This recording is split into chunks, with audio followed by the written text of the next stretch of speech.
আসসালামু আলাইকুম everyone, welcome back to my channel টুকি টাকি। আজকে চলে আসলাম নতুন আরেকটি ভিডিও নিয়ে। আই হোপ আপনাদের সবার ভালো লাগবে।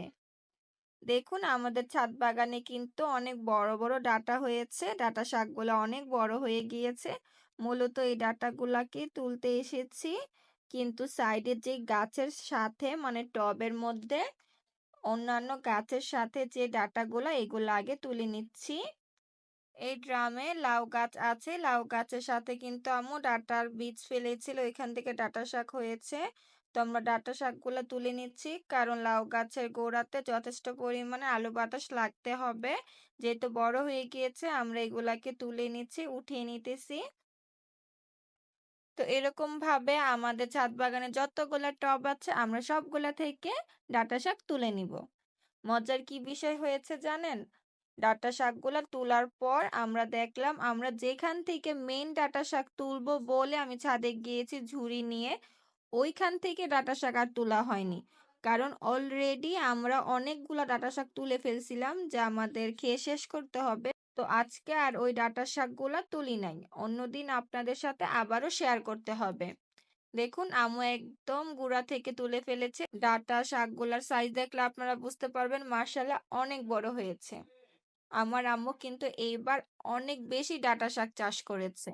আচ্ছা, ডাঁটা শাক সম্পর্কে যদি আমি কিছু বলি, ডাঁটা শাকে রয়েছে প্রচুর পরিমাণ ভিটামিন সি, ফলিক অ্যাসিড, যা ত্বকের জন্য খুবই উপকারী।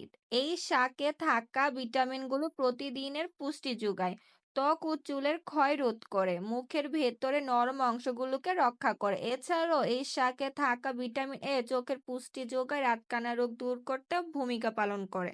তাহলে বুঝতেই পারছেন শাকের কিন্তু অনেক অবদান রয়েছে। ডাঁটা শাক দিয়ে আপনারা ভর্তা ভাজি খেতে পারেন বা তরকারি রান্না করে খেতে পারেন, যাই খান। ডাঁটা শাক কিন্তু অনেক গুরুত্বপূর্ণ আমাদের স্বাস্থ্যের জন্য, আমাদের স্বাস্থ্যে বিভিন্ন পুষ্টির যোগান দিতে সাহায্য করে। তো এই দেখুন, এদিকেও কিন্তু আম্মু এই যে ছোট একটা টমেটো গাছের নিচে লাগিয়ে রেখেছে, ওই ডাঁটা শাকগুলো তুলে ফেলছে, কারণ টমেটোর গুঁড়াতেও কিন্তু যথেষ্ট পরিমাণে রৌদ্র লাগা দরকার। তো আপনারাও চাইলে কিন্তু মাত্র অল্প খরচে ডাঁটা শাকের বীজ এনে এইভাবে টবের মধ্যে ফেলে দিয়ে সকাল বিকাল পানি দিয়ে ডাঁটা শাক উৎপাদন করে খেতে পারেন। ডাঁটা শাকগুলাতে শুধু একটাই যত্ন নিতে হবে, ওইটা হচ্ছে ডাঁটা শাকগুলা যখন বীজ থেকে উঠতে শুরু করবে, চারায় রূপান্তর হতে থাকবে, তখন কিন্তু এটাকে ঢেকে দিতে হবে। যখন চারাগুলা উঠতে থাকবে তখন কিন্তু পাখি এসে কচি কচি শাকগুলাকে খেয়ে ফেলবে, তাই সাবধানে রাখতে হবে, মশারি দিয়ে ঢেকে রাখতে হবে। আমাদের কিন্তু এরকম অনেক ডাঁটা শাকের চারা, লাল শাকের চারা পাখি খেয়ে ফেলেছিল।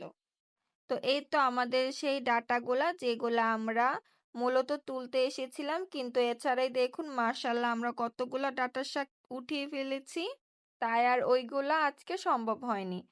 তো আম্মু এই ঝুড়িতে রেখে দিল। মাশাআল্লাহ দেখুন ডাঁটা শাকগুলা কতটা বড় হয়েছে। তো আজকে এই পর্যন্তই। আমার ভিডিওটি ভালো লাগলে কিন্তু লাইক, কমেন্ট, শেয়ার এবং সাবস্ক্রাইব করবেন।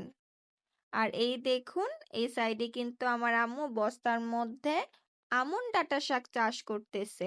আমন ডাঁটা শাক হচ্ছে ওই ডাঁটা শাকটা যেটা সর্বোচ্চ 10 ফিট হয়ে থাকে। তো মশারি দিয়ে রেখেছে যাতে পাখি না ঢুকতে পারে এবং বীজ থেকে সহজেই চারাগুলা উৎপাদন হতে পারে। আল্লাহ হাফেজ।